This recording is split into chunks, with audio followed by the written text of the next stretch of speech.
They say that a man's home is his castle. But for me, my home was more than a castle.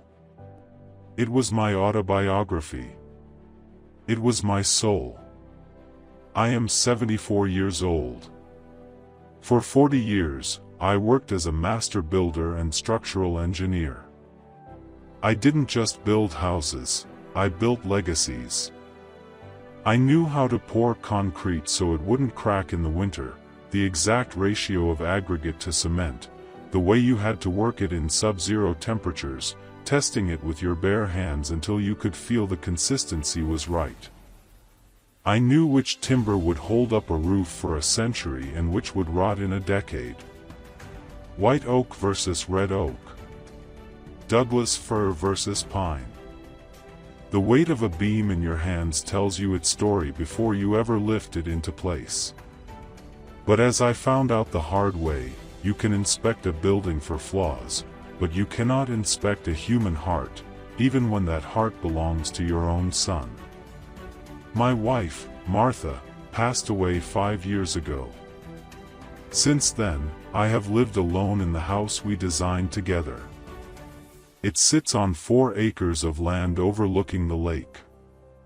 The view changes with every season: ice in winter, mirror-calm water in summer, and in autumn, when the maples turn, the whole hillside becomes a cathedral of red and gold.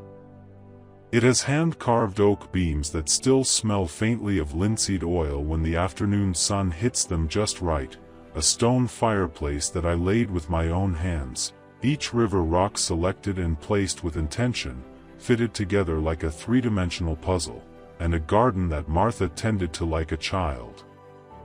Her roses still bloom every June, climbing the trellis I built for our 10th anniversary. It is worth millions now, but to me, it is priceless. It is the only place where I can still smell her perfume.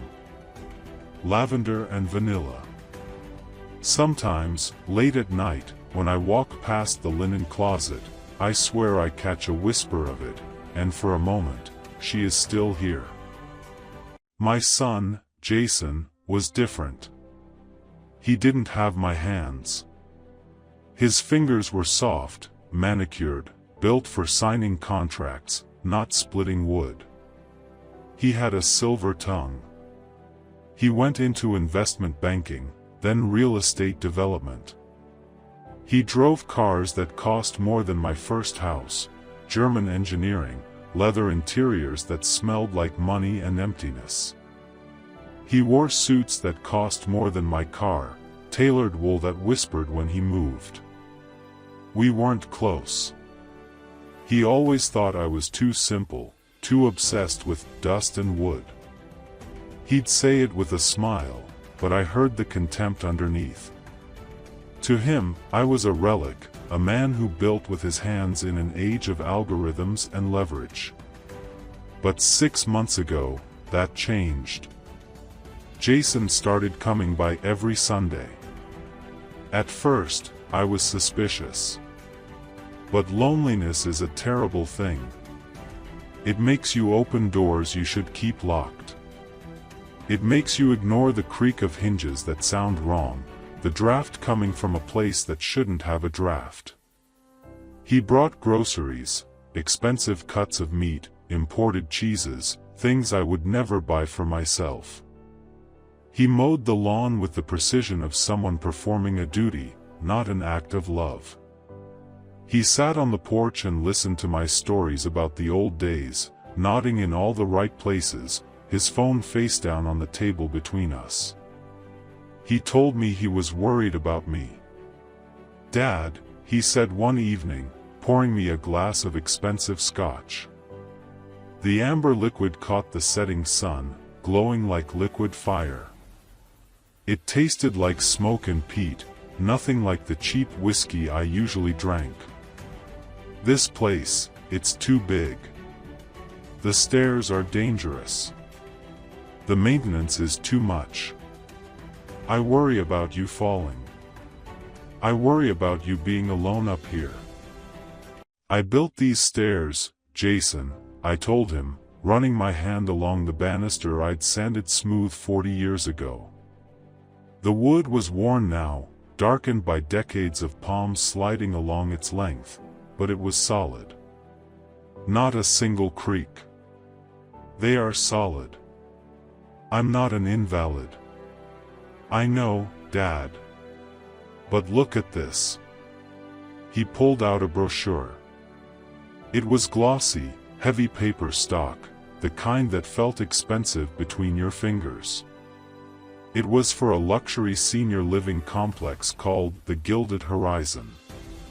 It looked like a five-star hotel, marble lobbies, crystal chandeliers, everything sterile and perfect and utterly lifeless. I'm on the board of directors, Jason said, smiling his charming smile, the one that had probably closed 1,000 deals. I can get you the penthouse suite. Full medical staff, gourmet food, a heated pool. And the best part? It's only 10 minutes from my house. You could see your grandkids every day. The grandkids. That was his ace card. I hadn't seen my grandsons in months, their laughter, the way the youngest one's eyes went wide when I showed him how to use a level, the weight of the oldest one's hand in mine.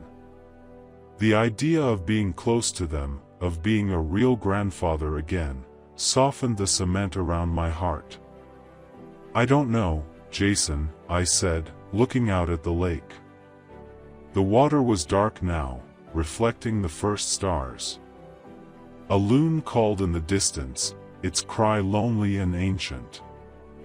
This house, it's Martha. Mom would want you to be safe, he said softly, and for a moment, I almost believed he meant it. And here's the plan. We don't sell the house to a stranger. We keep it in the family. I'll take over the deed, do some renovations, and we'll keep it as a vacation home. You can visit whenever you want. But you'll sleep in safety at the horizon. It sounded perfect. Too perfect. But I wanted to believe him. I wanted to believe that my son loved me, not my assets. So, I agreed to look at the paperwork. The process moved fast. Too fast. Jason brought over stack after stack of documents. The papers smelled like toner and new ink, crisp and official. Just standard transfers, he'd say. Just insurance protocols. Just the intake forms for the nursing home. My eyes aren't what they used to be, the words blurred together, swimming like minnows in a stream, and the print was small. I trusted him. I signed.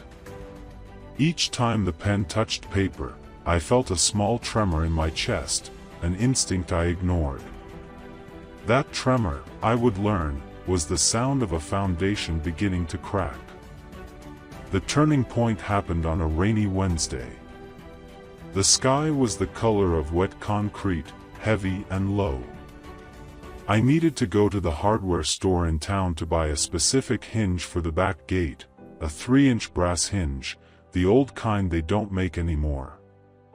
I've always fixed things myself. While I was in town, I decided to stop by the municipal planning office. The building smelled like old paper and burnt coffee, familiar and bureaucratic. I had an old friend, Frank, who worked there. I wanted to ask him about the zoning laws for the renovations Jason was planning.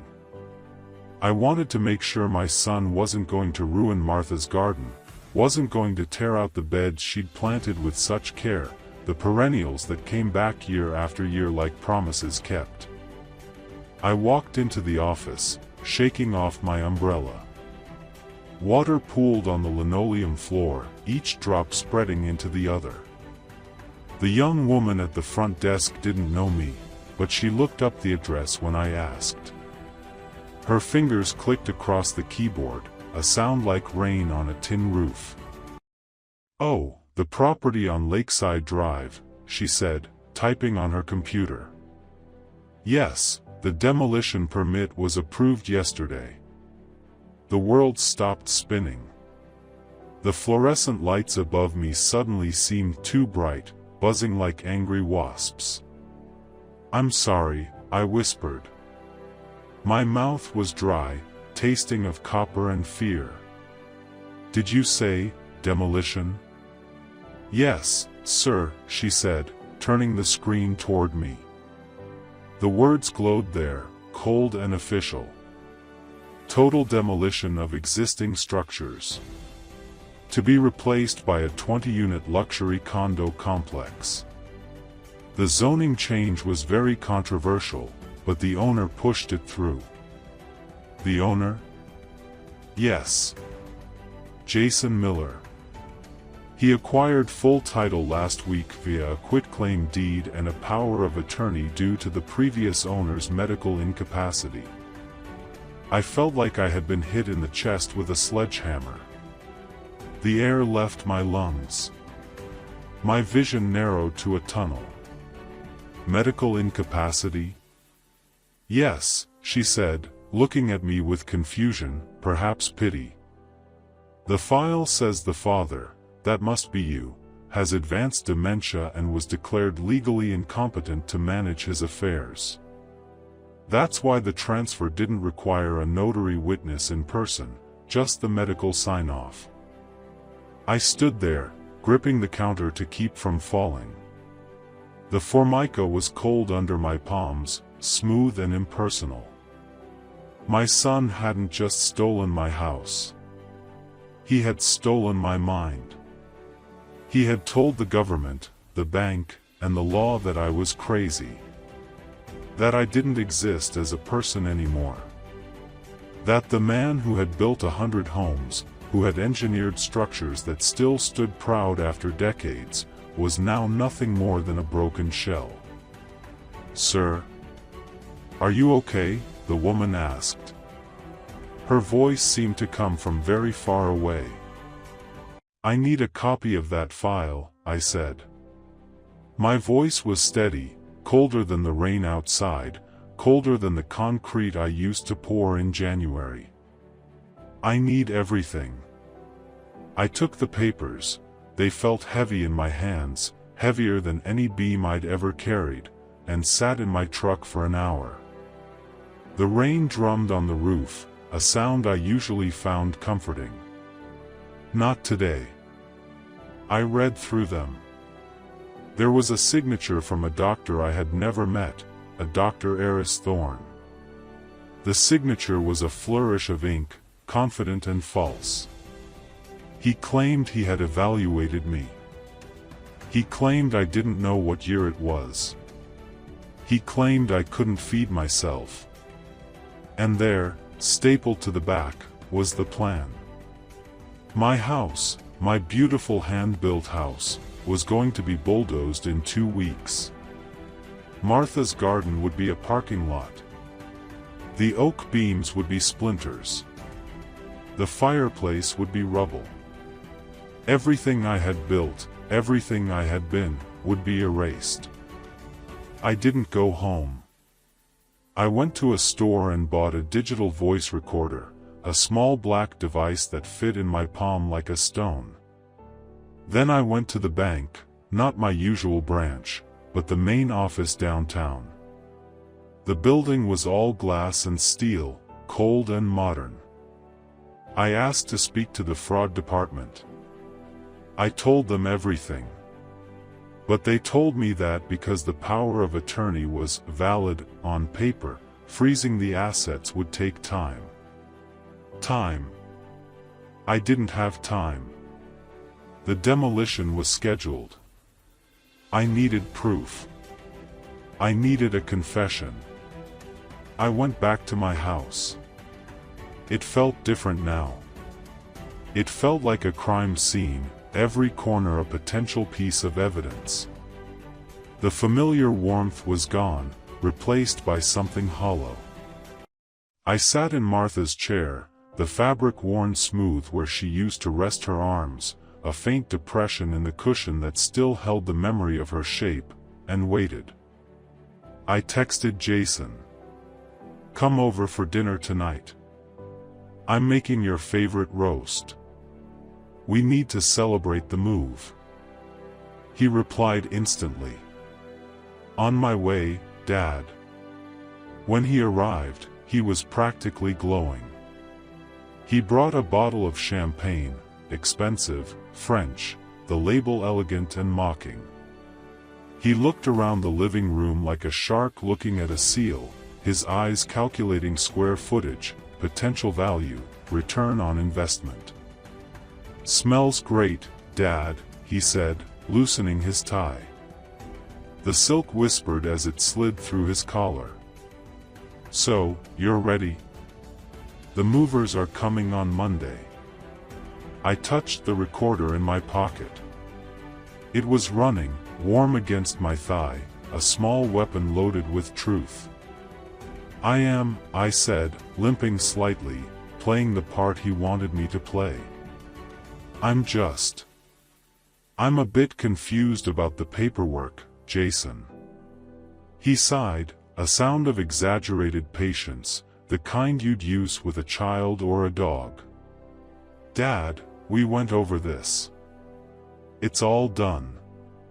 You don't have to worry about a thing." "I know," I said, pouring him a drink. The liquid glug-glugged into the glass, innocent and ordinary. "But I was looking for the deed today. I couldn't find it. And I don't remember signing over the house to you completely. I thought it was a trust." Jason took a long sip of his drink. The ice clinked against the glass, a sound like small bones rattling. He looked at me, and for a second, his mask slipped. He didn't see his father. He saw an obstacle. A problem to be solved. A variable to be eliminated. "Dad, your memory, it's getting worse. That's why we're doing this. You signed the deed 2 weeks ago. You insisted on it. You said you didn't want the burden anymore. Did I?" I asked softly. "And what about the renovations? You promised you wouldn't change the structure." He laughed. It was a cruel, ugly sound, nothing like the laugh I remembered from his childhood. "Dad, let's be real. This place is a relic. It's drafty, it's old-fashioned. The land is worth 10 times what this pile of wood is worth. I'm going to develop it. It's going to be my legacy. And yours too, in a way. The money will pay for your care." "Develop it?" I asked, letting my hand shake. "But you said, a vacation home." "I said what you needed to hear to get you out of here safely," Jason said, his voice dropping to something cold and clinical. "Look, you're not capable of making these decisions anymore. Dr. Thorne agrees with me. The courts agree with me. It's done. Stop fighting it. You're going to a nice place. Just be grateful I'm not sticking you in a state home." "Dr. Thorne," I repeated. The name tasted bitter in my mouth. I don't recall meeting a Dr. Thorne. "He reviewed your file," Jason said dismissively, waving his hand as if swatting away a fly. "He didn't need to meet you to see that you're losing it. Look at you. You're obsessing over a house. It's just a building, Dad. It's wood and stone. Let it go." I stood up then. My knees didn't crack. My back didn't ache. I stopped limping. I stopped shaking. I walked over to the fireplace, the one I had built stone by stone 40 years ago, each piece fitted so perfectly that no mortar would ever crack. I ran my hand along the mantel, feeling the grain of the wood, the small imperfections that made it real. I turned and looked at my son. "It is not just wood and stone," I said. My voice was strong now. The voice of the man who used to command construction crews of 100 men.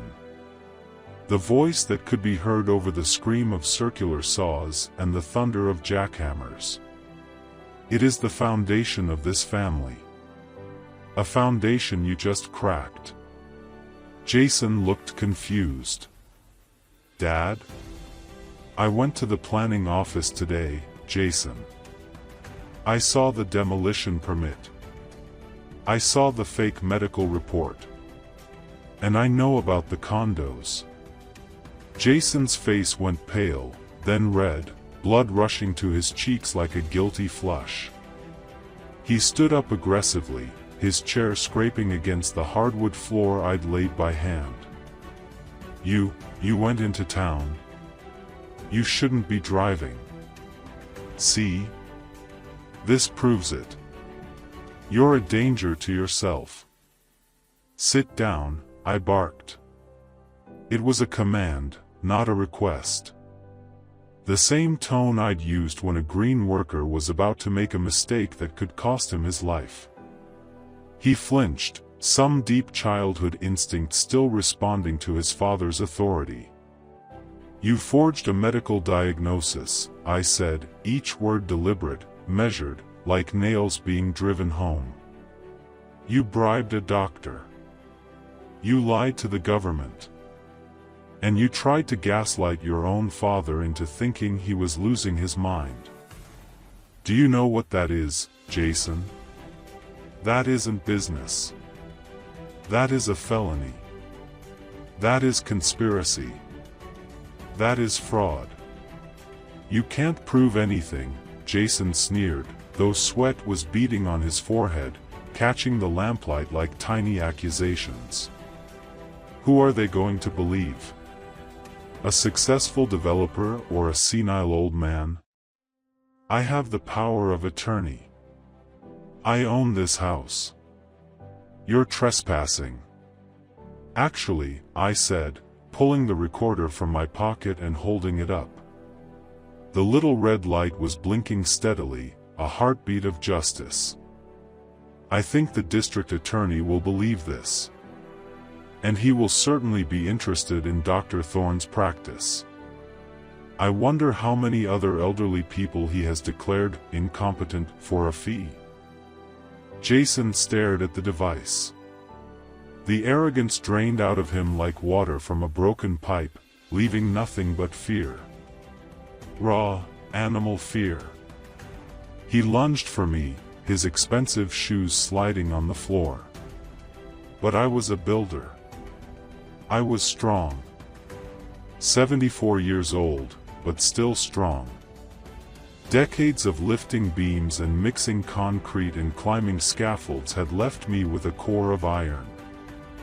I sidestepped him, and he crashed into the coffee table. The champagne bottle toppled, spilling its expensive contents across the wood, a golden stain spreading like blood. "Get out," I said. "Dad, wait," he scrambled up, hands raised, suddenly small again. His tie was askew. His perfect hair mussed. "Please. I'm in debt. Deep debt. The market crashed on my last project. If I don't get the capital from this land, they're going to kill me. I did it for us. I did it so I wouldn't go to jail. You did it to yourself," I said. "And you were willing to bury me to save yourself. You were willing to destroy Martha's garden. You were willing to erase my life.